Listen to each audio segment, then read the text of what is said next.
Combattantes et combattants, la semaine dernière, nous avons tous assisté à des scènes de violence innommables qui n'honorent ni la mémoire ni les combats de notre héros Étienne Tshisekedi Mulumba, paix à son âme.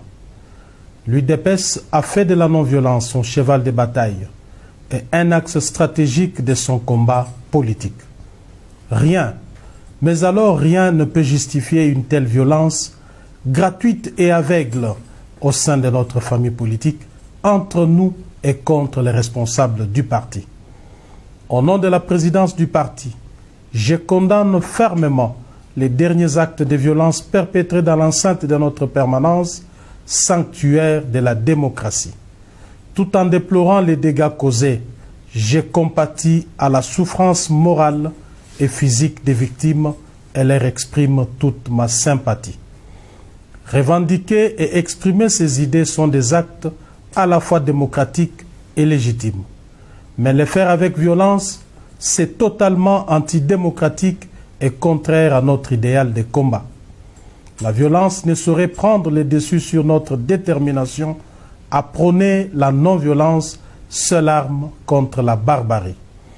Je voudrais ici saisir cette occasion pour rendre un hommage mérité aux forces de l'ordre dont le travail a été remarquable. Les individus dangereux qui sont à la base de ces incidents malheureux seront identifiés et déférés devant la justice. Aussi, les sanctions disciplinaires doivent-elles s'appliquer à l'encontre de tous ceux qui confondent la liberté d'expression avec la violence. À l'initiative de nos pères fondateurs, l'UDPS a été créée en tant que parti politique avec un idéal et des objectifs à atteindre qui nécessitent un comportement digne. J'en appelle donc à la conscience et au sens élevé des responsabilités de chacun de nous, afin que cessent immédiatement les actes ignobles, sans intérêt et qui n'élèvent pas notre parti. La discipline ainsi que le respect dû à la hiérarchie doivent désormais être des mises afin d'assurer le fonctionnement correct et harmonieux de nos structures. Combattantes et combattants, nous avons traversé des moments plus difficiles que celui-ci. Ensemble, nous avons toujours été capables de transcender nos égos au profit de l'intérêt commun. J'attire votre attention sur le fait qu'à chaque tournant important de notre histoire, notre parti a toujours été l'objet de menaces de déstabilisation. Alors que nous avons déjà commencé le vaste chantier de redynamisation du parti avec comme première étape Kananga et Tshikapa, voilà qu'une main noire agit dans l'ombre pour tenter de nous diviser et déstabiliser. Nous sommes déjà au courant du dessein diabolique en gestation.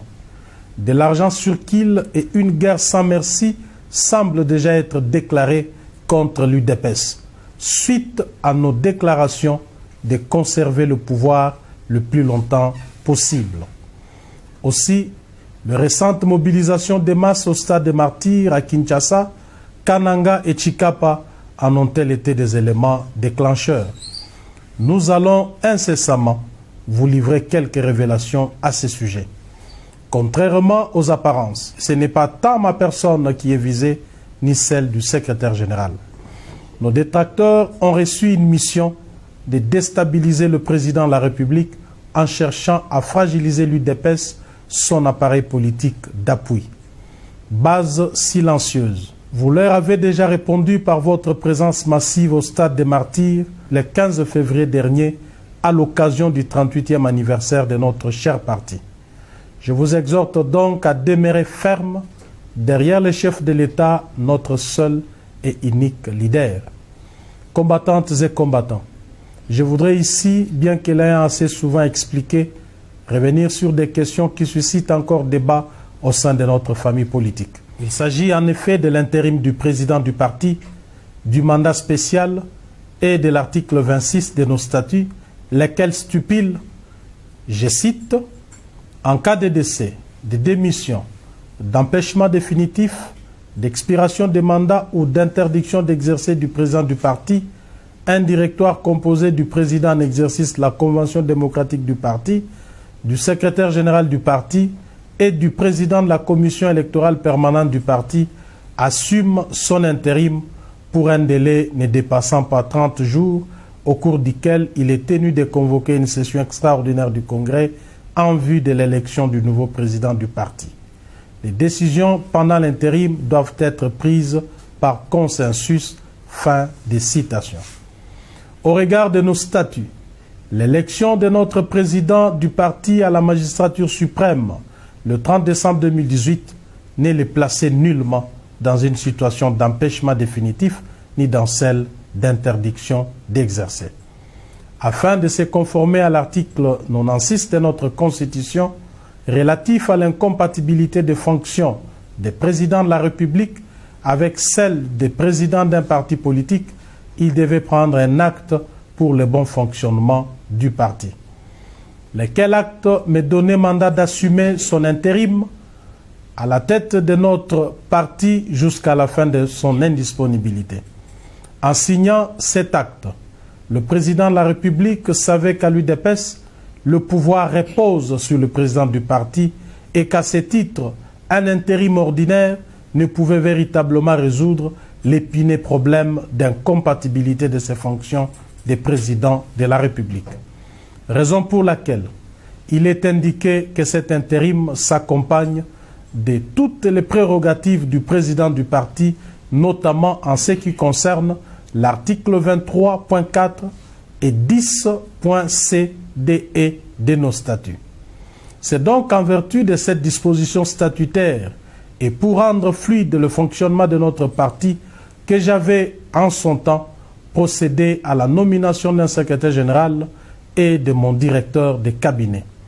Il apparaît donc clairement que l'évocation abusive, tendancieuse et partiale de l'article 26 de nos statuts par les détracteurs est une manipulation pour cacher leur trahison vis-à-vis du chef de l'État.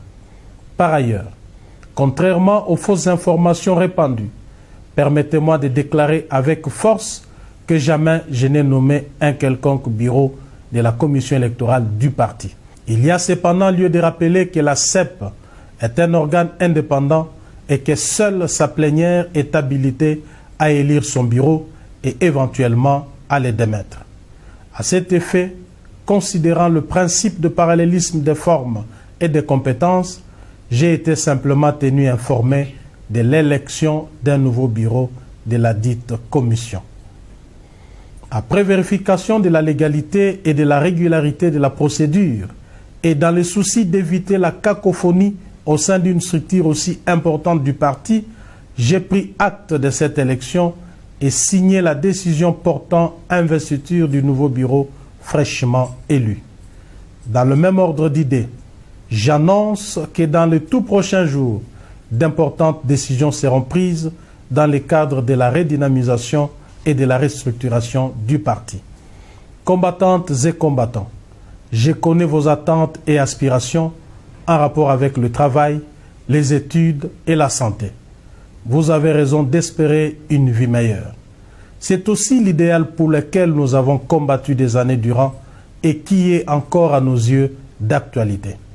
Le chef de l'État, avec son gouvernement, ne ménage aucun effort pour attirer des investisseurs dans notre pays, créer des emplois et donner du travail aux Congolais. Ces combats, la présidence du parti les mène en collaboration avec le gouvernement. Cependant, il n'est pas vrai, honnêtement parlant, d'affirmer qu'aucun combattant n'a trouvé du travail jusqu'à ce jour pour le compte du parti. Certains parmi nous travaillent déjà à la présidence de la République, dans des cabinets ministériels et même dans mon cabinet à l'Assemblée nationale. Nous savons qu'il faut faire davantage. Il est tout aussi important de rappeler les difficultés avec lesquelles nous avons accédé au pouvoir et l'état dans lequel nous avons trouvé ces pays. Il y a encore beaucoup à faire, raison pour laquelle je sollicite votre indulgence et votre compréhension.